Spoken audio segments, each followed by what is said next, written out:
Okay, marketing. I always get asked about how to find clients. Like, it's all well and good, Amy, setting yourself up to be a freelancer, but if you can't find clients and you can't make money, then you're pretty screwed. Luckily, this is what I love to do. So buckle up, because we're going to get into how you can find clients, aka how to market your freelancing business. So the first thing with any marketing you need to do is identify who you are trying to reach.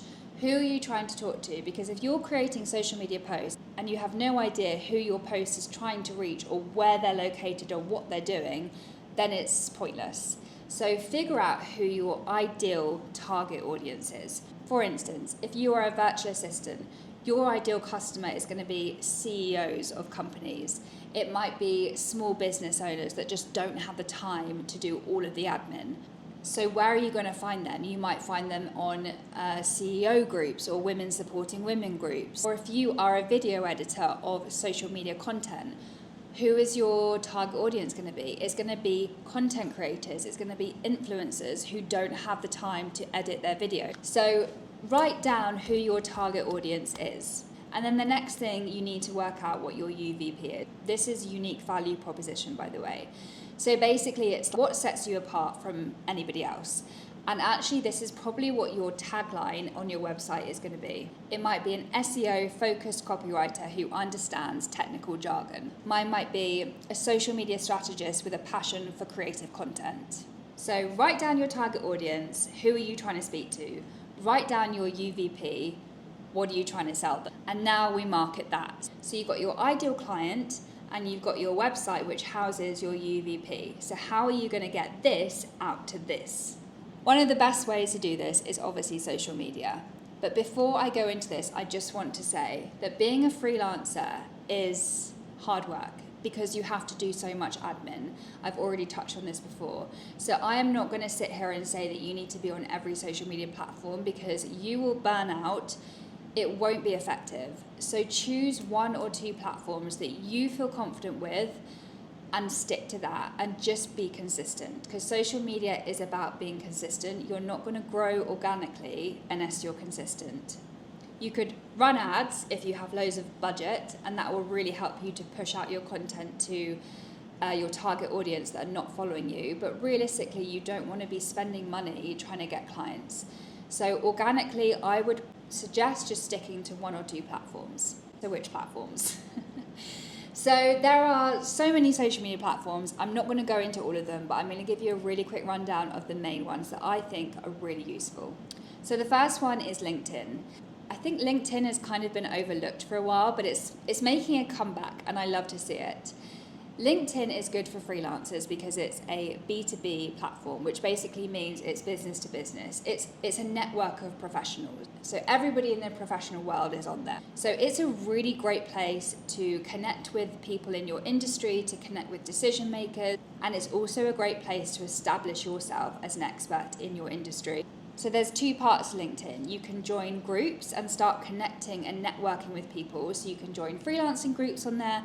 You can join groups that are specific to your niche and just start connecting with people, because the more you network on there, the more chance you're going to have of finding work. The other side is obviously the content side. So LinkedIn has an article feature, which means that you can publish articles on there. So if you're writing blog posts for your website, I would suggest publishing them on LinkedIn as an article. This is a really good feature for showcasing your expertise on LinkedIn, where your industry and where the professionals are. You can also do other content, so text and image and videos, and I will say you can also repurpose content. But it's a really great way to showcase your testimonials, your case studies, your knowledge. Like, you can really position yourself and build your personal brand here professionally. So definitely LinkedIn, I think, is like a really good platform. Obviously there's Instagram, and I think Instagram is a really good platform, especially for creatives. So if you are a video editor or a photographer, really great platform to showcase your skills because it is a visual platform. The Instagram stories feature is also really good to show behind the scenes content, and people on social media these days, they want to see BTS, which is behind the scenes. They want to see what goes on, like running a business, running a freelance business. So if you feel comfortable with that, you can share that kind of content on your stories. And Reels are a really great way to organically reach more audiences. TikTok, people are, I don't know, I feel like TikTok might be love it or hate it, kind of like Marmite, but TikTok is actually more of a discovery platform, which is why it's so powerful, because you don't need to have a lot of followers for your content to actually get seen. For instance, if I had uploaded a video on TikTok about social media strategy and somebody had typed into the search bar social media strategy, my video might pop up, and they won't be following me, but they'll see my content, and then it has so much potential to go viral. So TikTok is a really great platform to be on. You need to be consistent with it though, and I would say showing up and speaking to camera is a really good strategy for TikTok. Twitter, or X as it's now known, is a really good way to showcase like short conversational content. Not really a massive fan of it, if I'm honest, but if you're like a freelance journalist, it could be a really good place to be. Facebook is an interesting one, I think mainly because the groups. I think Facebook groups are really powerful. YouTube is more longer form video content, so this could be a place where you could establish yourself as an expert and share tips, but it's a lot of work to create long form videos, so it just depends if you want to be doing that. And then Pinterest, again, is a discovery platform. It's not actually a social media platform. It's one of the best platforms to drive traffic to a website, so it could be really good for you, but you would need to be doing things like infographics. So it would be good for sharing tips and things, but you would need to be a dab hand at Canva, which I will get onto later. So in my personal experience, I would say LinkedIn, Instagram, and TikTok are the best platforms on social media to market yourself. But it really depends on your niche. It depends on what you're comfortable doing and what content you're comfortable creating. My biggest piece of advice is to have a content calendar, batch create your content, schedule your content so that you don't have to be thinking about it every day, and just stick to one platform or two platforms and be consistent. And don't forget that whatever platform you use, make sure you have a link to your website in your bio so that people can go to the website and find out more. And if you did want to create ads but you have no idea how to do this, you can search for other freelancers and outsource. And if you're struggling with your strategy for social media or content ideas or anything like that, please do reach out to me, because that is basically what I freelance in and I absolutely love it. So just let me know if you need a hand. So there are other ways that you can market yourself. It isn't just social media. Networking has a massive part to play in this. I think the majority of my work actually comes through my network. It's through people recommending me, it's people I've met in groups or word of mouth, so you do need to network. This might come as a surprise, but I actually kind of get social anxiety in big groups, so networking in person for me is actually quite difficult. I'm going to run through a couple of networking options for the introverts and for the extroverts. So of course I've already mentioned social media, joining groups, connecting with people, commenting on posts, that's all really good networking. Co-working spaces, if you are working remotely, definitely join co-working spaces. It doesn't have to be full-time, but it's a really good way to meet other freelancers. You can also do online co-working, such a fun way to meet other people. You could also go to networking events and conferences.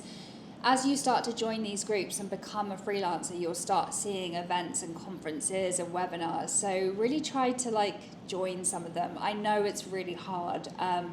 Maybe just set yourself a goal of going to one a month, even if they're just online. And a big one for me has always been networking with past clients. I always keep in touch with past clients, because you just never know when they might have work or when they might refer you. If you keep in touch with them, your name is constantly popping up in their head. So even if it's a happy birthday message, a happy Christmas message, or just checking in to say hi, or if there's any work opportunities, I guarantee you will get more work if you've done a good job.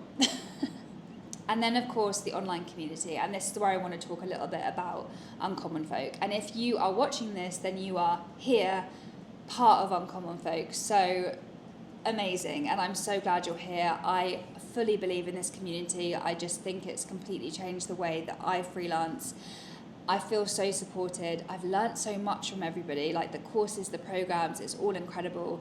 So I really hope that we are already connected, and if we're not, please connect with me. I would love to connect with as many people as I can and really just build a network, and you never know what opportunities that might lead to for you and me. So I really hope that we connect. Okay, another way to find clients.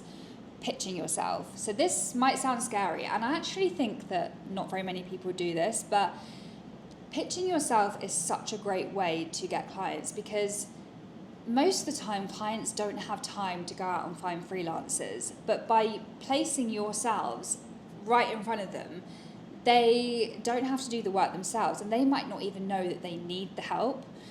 So pitching is a really great way to find clients. The worst thing that could happen is that they say no, but they might then think of you for something else down the line. So it's always going to be a good thing. In the guide, I have a pitching email that I've used before. You can use this as a template. So what you should include in the pitch email: first point, make sure you customize it. The worst thing would be to send a generic email with no name or nothing about the brand. Like, that's just going to get completely ignored. You need to make the effort and take the time to really research the brand, research who you should be speaking to. Like, is it the head of marketing? Is it the head of HR? Really take the time and personalize that email. So you need to create a compelling subject line. What is going to entice them to click in and actually read the email? These people are very busy, and they probably have a million emails that they have to read, and yours is probably the last thing that they're going to open. So make sure you have a compelling subject line. Then begin with a strong introduction. So introduce yourself, explain why you're reaching out, and maybe explain the issue or the area of improvement that you've noticed in their business. Don't be mean here, but just enough to showcase that you really know what you're talking about, and you've really seen like a kind of gap in the market where they could really do with your skills and your expertise. Then highlight the benefit of working with you. So you might want to include 1 or 2 specific ideas or strategies that they could implement, and then you need to provide your social proof. So mention your background, mention your experience or any results you've achieved for other clients. Like, you need to kind of sell yourself here. And then end the email with a strong call to action. So thank them for their time and consideration, and just, I think, reiterate your enthusiasm for working together, and then provide your contact information. And this is a really well-rounded email. It's personal, it shows your skills, it shows that they could really benefit from working with you that they might not have even thought of before. So yeah, and send that off. And if you're struggling to get clients, why don't you just try and aim to get a couple of those out a week and see what happens? If anything, you're just building your network, so it's always a good thing to do. And then, of course, freelancing platforms. There are so many freelancing platforms that you could join to try and get work. I think when I first started, I got a couple of contracts through Upwork and also Juno Uno.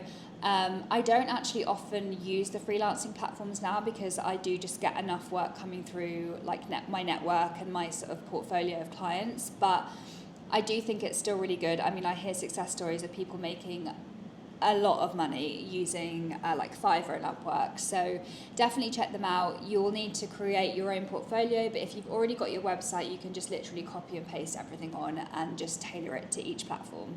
And then if you're also looking for remote work specifically, there are websites like We Work Remotely that you can have a look. And don't forget to look at LinkedIn jobs. You can actually turn on the toggle that says remote and just sift through those and apply. There's probably a bit of competition there, but you never know. So LinkedIn jobs is also a great way to find work.